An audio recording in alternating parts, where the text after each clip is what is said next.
1917 ரஷ்ய புரட்சிக்கு பிறகு புதிய சோவியத் அரசு ஒரு கனவு கண்டது. கல்வி நகர மக்களுக்கு மட்டும் அல்ல, ஏழை மக்களுக்கும் சென்றடைய வேண்டும். அந்த கனவை நிஜமாக்க இளம் தொண்டர்களை ஆசிரியர்களாக கிராமங்களுக்கு அனுப்பியது அரசு.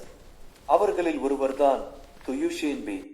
அவன் புரட்சியில் பங்கேற்றவன், உள்நாட்டு யுத்தத்தின் கொடூரத்தை கண்டவன், பசியும் இரத்தமும் இழப்பும் என்னவென்று நேரடியாக அனுபவித்தவன்.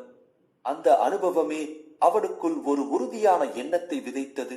இனி எந்த குழந்தையும் அறியாமையில் சிக்கிக் கொள்ளக்கூடாது. நகரத்தில் தங்கியிருந்தால் அவனுக்கு நிம்மதியான வாழ்க்கையும் மரியாதையும் பாதுகாப்பான எதிர்காலமும் கிடைத்திருக்கும்.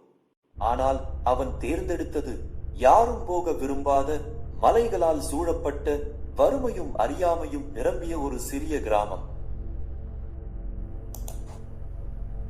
அந்த கிராமம் பல போர்களை கடந்து சோர்ந்த ஒரு சமூகமாக இருந்தது. ஆண்கள் பலர் யுத்தத்தில் உயிரிழந்திருந்தார்கள். பல குடும்பங்கள் தந்தையற்றதாக, உறவுகளை இழந்ததாக, வறுமையில் சிக்கி தவித்தன.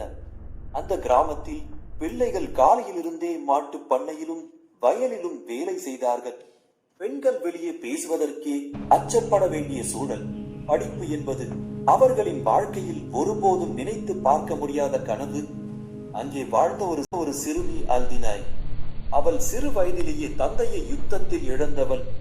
உறவினர்களின் வீட்டில் அடக்கத்தோடும் பயத்தோடும் வாழ்ந்தாள்.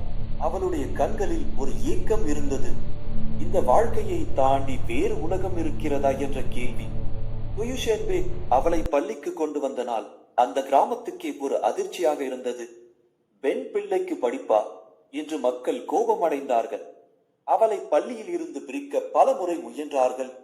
ஆனால் துயுஷேன்பே அவள் கையை விடவில்லை. ஒரு பழைய மாட்டுத் தொழுவத்தை அவன் தன் கைகளால் சுத்தம் செய்து பள்ளியாக மாற்றினான். குளிர்காலத்தில் உறையும் பனிக்காற்றுக்குள் கூட பிள்ளைகளை உட்கார வைத்து படிக்க வைத்தான்.